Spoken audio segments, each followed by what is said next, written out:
તો હાલો ગુજરાતી મિત્રો, હાલ તો ચાલી રહી છે ક્રિકેટનું મેચનો છક્કે છક્કા. એ ત્યાં મૂવીને પણ ઘણી મૂવી આવી ગઈ છે. પહેલી તારીખે બહુ મૂવી એટલે 3 મૂવી આવી હતી.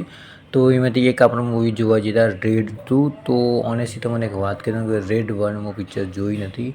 તો સાચું કહી દીધું. તો રેડ 1 તો જોઈ નથી. રેડ 2 છે તો કેવી છે મૂવીના વિશે તો મને વાત કરી દઉં.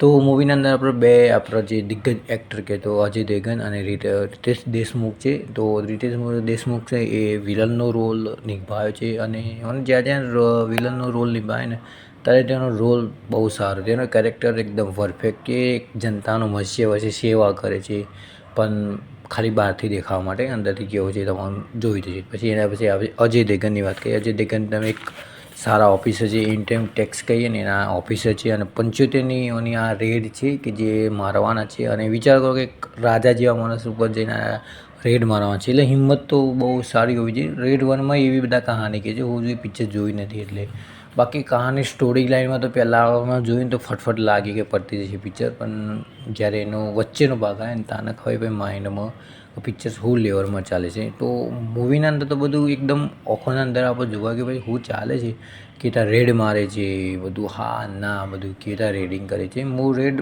1ની વાત કરું છું કે રેડ 1 તો હું લગભગ જોઈ નહીં, પણ રેડ 2 મને બહુ ઓનેસ્ટલી બહુ સારી લાગી છે.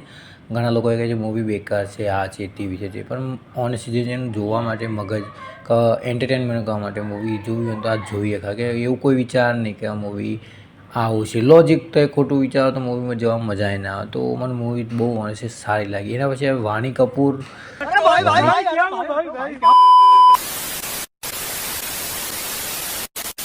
કપૂરની વાત કરીએ તો એની મૂવી તો હું સમજી લો કેવી મૂવી તેની જોઈ છે. અને જ્યારે આ જોઈ કે વાણી કપૂર છે, બીજું તો કોઈ નહીં, પણ એનો પણ એટલો બધો કોઈ ખાસ ઇમ્પોર્ટન્ટ રોલ નથી, પણ એક અજય દેવગનની વાઇબ બતાવે છે, બસ એટલું દેખાવે છે. બાકી મેઇન મુદ્દા તો કે અજય દેવગન અને રિતેશભાઈનું છે કે મૂવી એના પર બેઝ છે. બાકી મૂવી બહુ સારી ચાલી છે.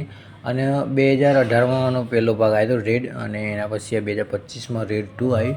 કહાની મને તો બહુ સારી લાગી ઓનેસ્ટલી ના કહું. અને એના અંદર જૂના જે રેડના છે એના કહાનીના જે કેરેક્ટર પણ છે, જે પેલા તાવ કહીએ એ છે, જે મૂવીના અંદર કનેક્ટ કરે છે પહેલો અને બીજો ભાગની એવી રીતે વાતો કરી છે. મૂવી સસ્પેન્સ અને થોડી સ્ટોરી લાઇન સારી બતાવે છે. એટલે મૂવી તમને લગી તો બોરિંગ નહીં ગરમ, હું તો મને બોરિંગ નથી કરી. બાકી તમારી મરજી. જો મૂવી બહુ સારી છે, મને બહુ સારી લાગી મૂવી. અને જોવાલાયક છે. ફેમિલી સાથે કોઈ એવું ગાળો બાળો નથી, કોઈ એવા કોઈ ગીતો બીતો નથી કે તમારી ફેમિલી કે ગમે તે સાથે આ મૂવી તમે ના જોઈ શકો. તમે ફેમિલી સાથે જો કે ગમે તે ભાઈબંધ સાથે જો તો મૂવી તમે ઓનેસ્ટલી જોઈ શકો છો. અને બાકી આવા ગુજરાતી મૂવીને વિડીયો જોવા તો વિડીયોને લાઇક, ચેનલને કરી નાખજો સબસ્ક્રાઈબ.